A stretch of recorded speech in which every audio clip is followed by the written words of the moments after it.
Retomemos el tema sobre la culpa. Todos somos culpables ante Dios. Lo vimos la semana pasada. No tenemos excusa.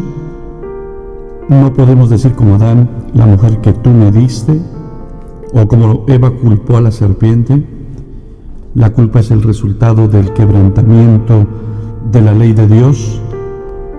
Pero una vez más, el hombre en su estado caído, para librarse de la culpa, crea mecanismos de conciencia y actos para no sentirse culpable. Tres de los principales mecanismos de varios que hay. Uno de ellos es la negación, negar los hechos. La otra es la autojustificación. Y el otro es culpar a otros. Pero todos ante Dios somos culpables.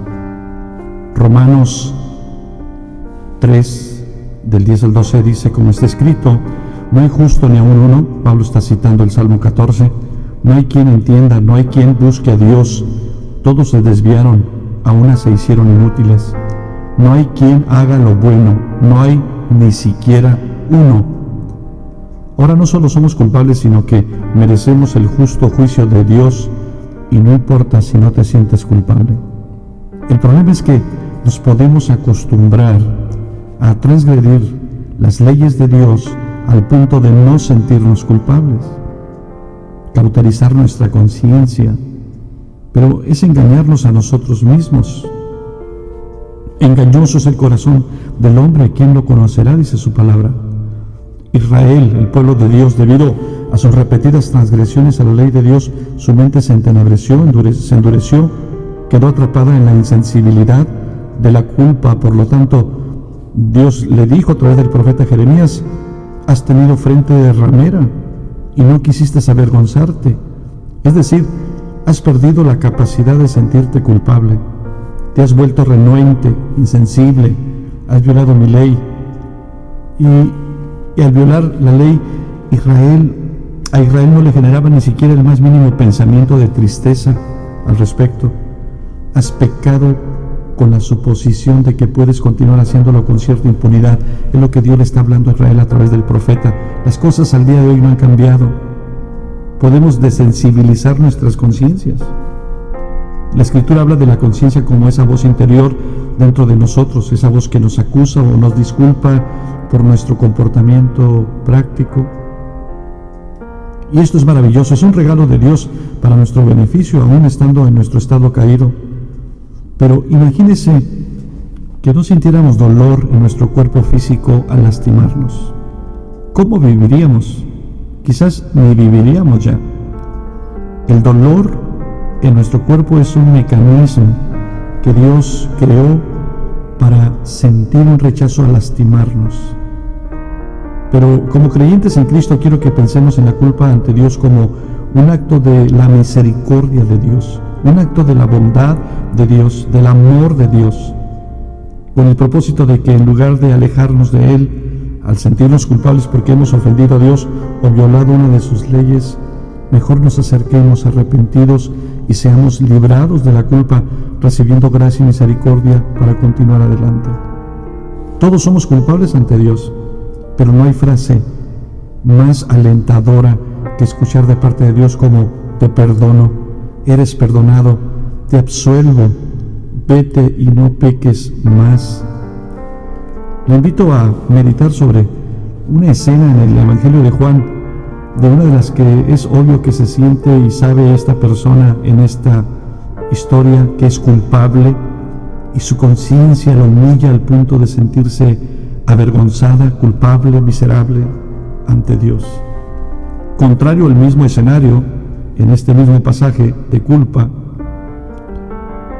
que sienten los personajes ahí presentes, otros personajes como los fariseos y los escribas, pero su reacción no es de arrepentimiento, sino de arrogancia, de orgullo, y se alejan, se retiran. En San Juan capítulo 8 vemos esta historia.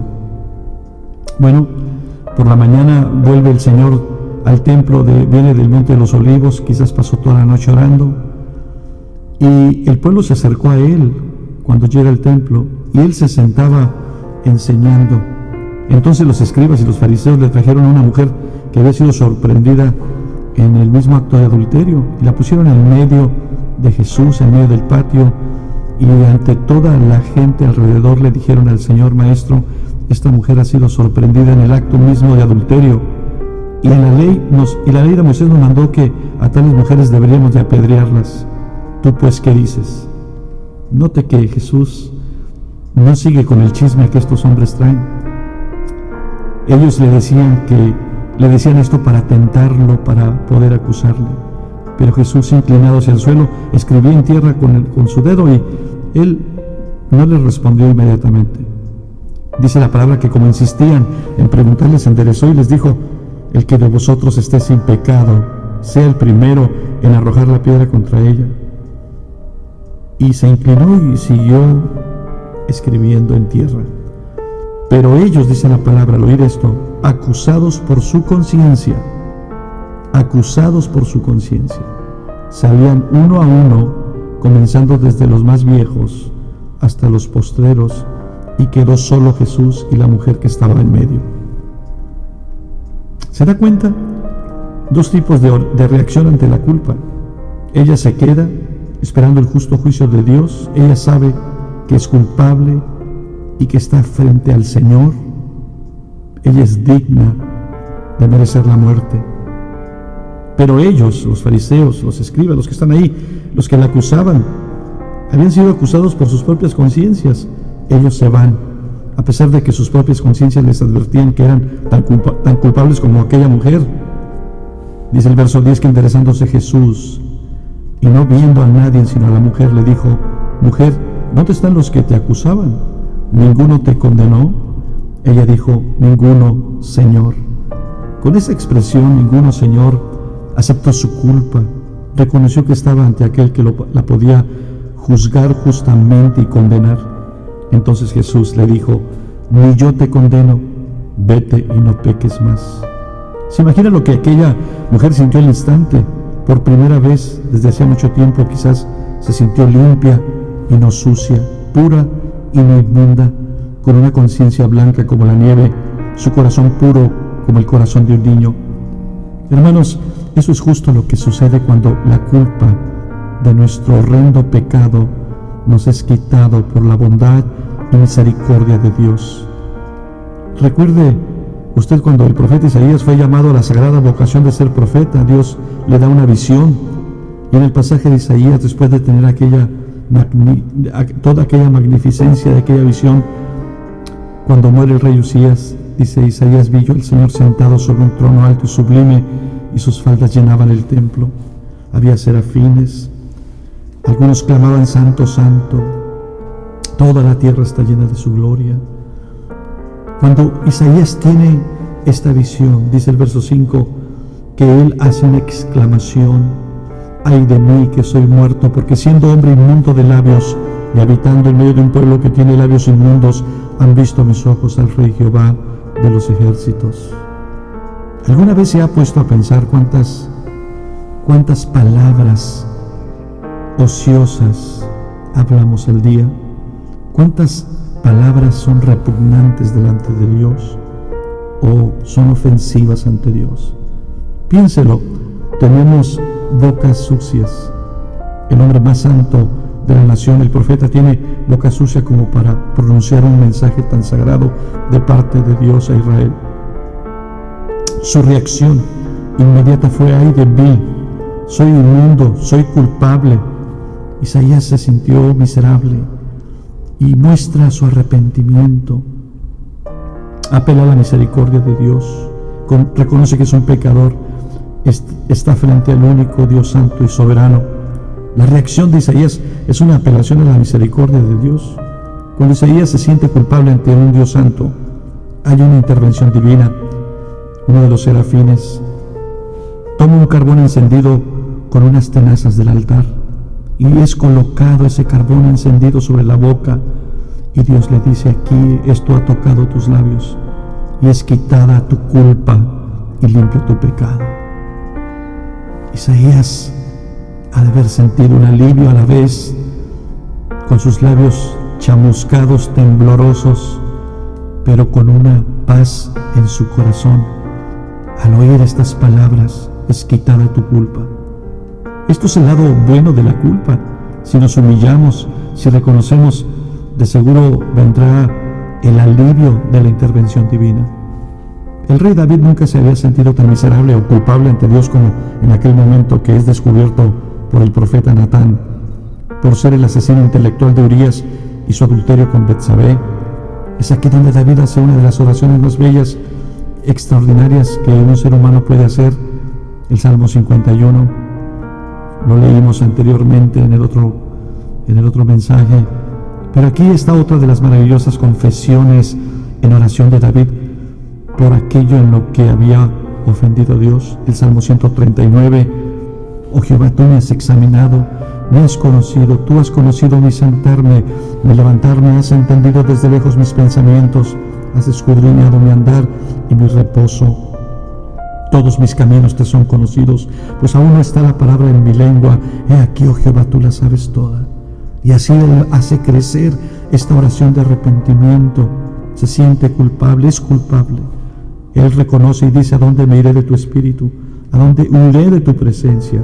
Si subiera a los cielos, ahí estás tú. Si en el cielo hiciera mi estrado, he aquí, allí tú estás. Si tomare las alas del alba y habitar en el extremo del mar, aún allí me hallará tu mano y me asirá tu diestra. Y así David ora y llega el punto cuando dice: examíname, oh Dios, y conoce mi corazón, pruébame y conoce mis pensamientos, y ve si hay en mi camino de perversidad, y guíame en el camino eterno. Este es el lado amable de la culpa, seguido por aquel don de Dios llamado arrepentimiento.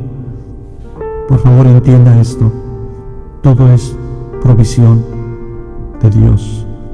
El sentirse culpable, aún eso es provisión divina.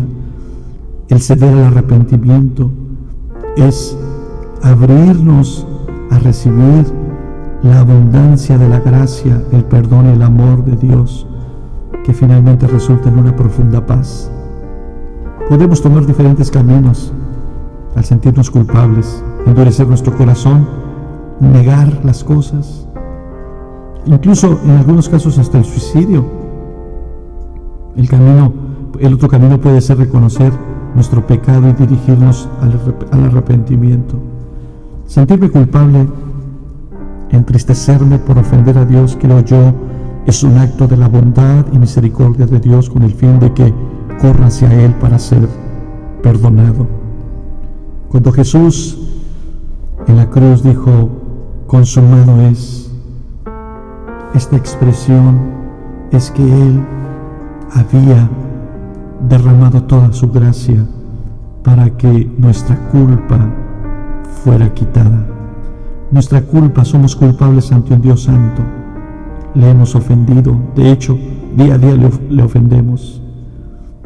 Pero la sangre de Jesús, la sangre preciosa de Cristo Jesús, nos limpia de todo pecado y nuestra culpa es retirada de nuestra vida. El juicio de Dios se aparta y extiende su misericordia.